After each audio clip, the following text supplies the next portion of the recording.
Blasters Durand കപ്പിന്റെ അടുത്ത ഘട്ടത്തിലേക്ക് പ്രവേശനം നേടിയിട്ടുണ്ട് എന്ന് നമുക്കിപ്പോൾ ഉറപ്പിച്ച് പറയാൻ പറ്റും. കാരണം നിലവിൽ ഗ്രൂപ്പ് ചാമ്പ്യന്മാരാവാൻ കേരള ബ്ലാസ്റ്റേഴ്സിന് തന്നെയാണ് സാധ്യത. അല്ലെങ്കിൽ നാളെ നടക്കുന്ന മത്സരത്തിൽ പഞ്ചാബ് എഫ് സി നമ്മുടെ മുംബൈ സിറ്റി എഫ് സിയുടെ റിസർവ് ടീമിനെ 13-0 എന്നൊരു മാർജിനിൽ തോൽപ്പിക്കണം.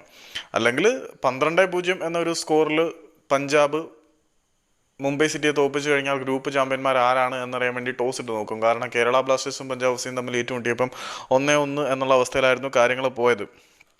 ഇനിയിപ്പം പഞ്ചാബ് എഫ് സി 13 ഗോളിനെക്കാട്ടി വലിയ മാർജിനിൽ മുംബൈ സിറ്റിയെ പരാജയപ്പെടുത്തി കഴിഞ്ഞാൽ ഗ്രൂപ്പ് ചാമ്പ്യന്മാരായിട്ട് പഞ്ചാബ് എഫ് സി അടുത്ത റൗണ്ടിലേക്ക് കടക്കും.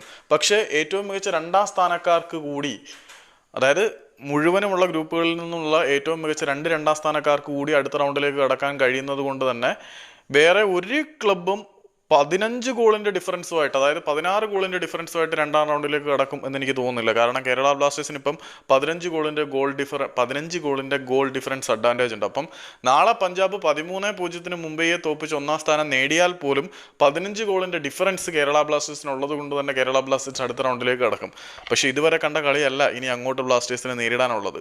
അപ്പം ഈ കളിയിൽ തന്നെ, അല്ലെങ്കിൽ ഗ്രൂപ്പ് ഘട്ടത്തിൽ തന്നെ പഞ്ചാബ് എഫ് സിയോട് കേരള ബ്ലാസ്റ്റേഴ്സ് നന്നായിട്ട് വിയർത്ത് കഷ്ടപ്പെട്ടാണ് പരാജയപ്പെടാതെ രക്ഷപ്പെട്ടത്. അപ്പം ഇനി ഇതുവരെ കണ്ട കളി ആയിരിക്കില്ല കേരള ബ്ലാസ്റ്റേഴ്സ് നേരിടാൻ പോകുന്നത്. Big games waiting for Blasters.